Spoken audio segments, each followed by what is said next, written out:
Colombia. Location South America. Government President Juan Manuel Santos. Party Partido Social de Unidad Nacional. Ideology it's not clear right now.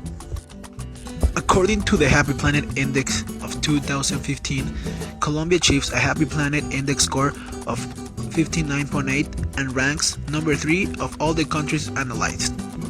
The current population of Colombia is 49,818,705. Social issues: poverty and inequality. Colombia is a middle-income country where 30.6% of the population lives in poverty. Colombia is also the third most unequal country in Latin America and 10th in the world. Furthermore, poverty and inequality affects women, children, Afro-Colombian and indigenous groups, and displaced persons. The poverty gap is most evident between rural and urban areas. 42.8% of the rural population are poor compared to 26.9% in urban areas. The same is also true in the case of extreme poverty. In rural areas, 19.1% live in extreme poverty compared to 6% in urban areas.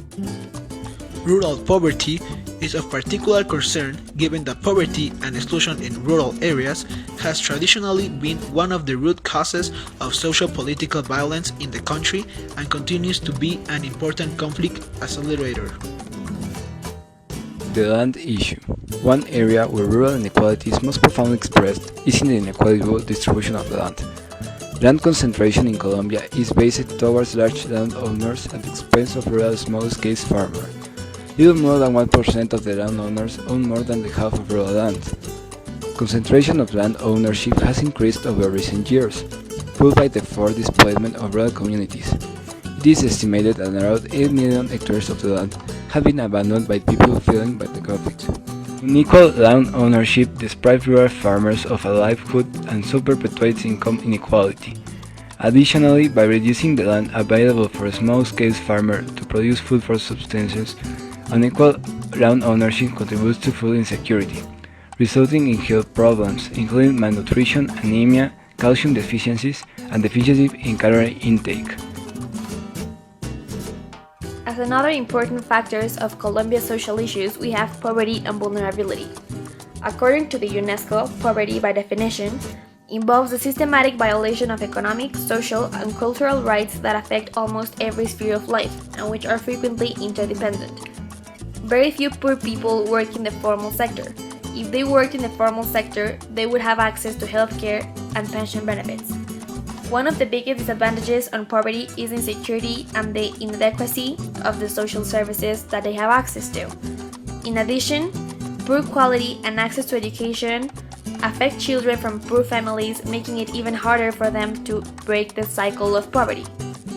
Colombia, in common with many Latin American nations, evolved as a highly segregated society, split between the traditionally rich families of Spanish descent and the vast majority of poor Colombians, many of whom are of mixed race. This group provided a natural constituency for left-wing insurgents, with two main groups, the FARC and the National Liberation Army.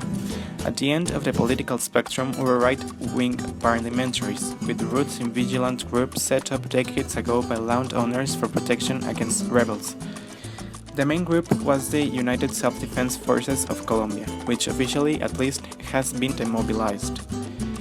In a country where the presence of the state has always been weak, the result was a grinding war on multiple fronts, with the civilian population caught in the crossfire and often deliberately targeted for collaborating. Human rights advocates blamed paramilitaries for massacres, disappearances, and cases of torture and forced displacement.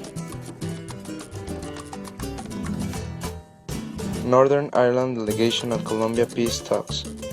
A delegation from Northern Ireland is traveling to Cuba to provide support for peace talks between the Colombian government and the FARC rebel. The two sides in the decades-old conflict have been holding peace talks since 2012. The Northern Ireland delegation includes the Rev. Harold Good, Sinn Féin's Paul Maskey, and Dupes Friday Jeffrey Donaldson, and the SDLP's Mark Dorkamp. Two representatives from South Africa's ANC will also be attending. The Northern Ireland delegation will share their experiences on the peace process, particularly the 1998 Good Friday Agreement. Last month, Colombian President Juan Manuel Santos said that he had given his negotiating team instructions to solve the outstanding issues before March 23, 2016. Since starting official peace talks in Havana in November 2012, the two sides have struck deals on reform, political participation, illegal drugs, and now transitional justice.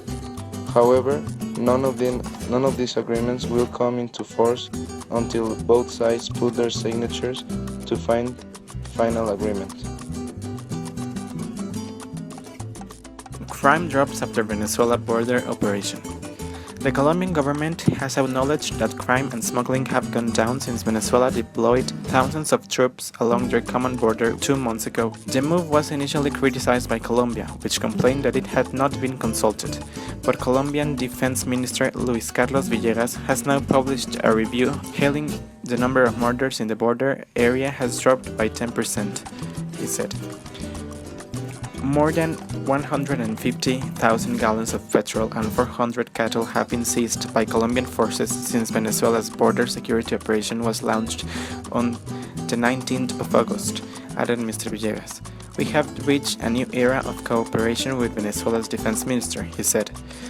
The report was presented to President Juan Manuel Santos and his cabinet during a meeting in the border department of Arauca. Mr. Villegas praised the results of the operation launched unilaterally by Venezuela, but said Colombia was already successfully tackling criminal activities in the area. U.S. will not press for FARC extradition from Colombia. The U.S. ambassador to Bogotá says the U.S. will leave it up to Colombia to decide how to deal with the demobilized FARC rebels who have committed crimes. Ambassador Kevin Whittaker said the U.S. would not press for the extradition of left-wing FARC guerrillas. A number of FARC rebels have in the past been extradited to the U.S. to serve long sentences for drug trafficking. The FARC and the Colombian government are engaged in peace talks and recently reached a deal on transitional justice.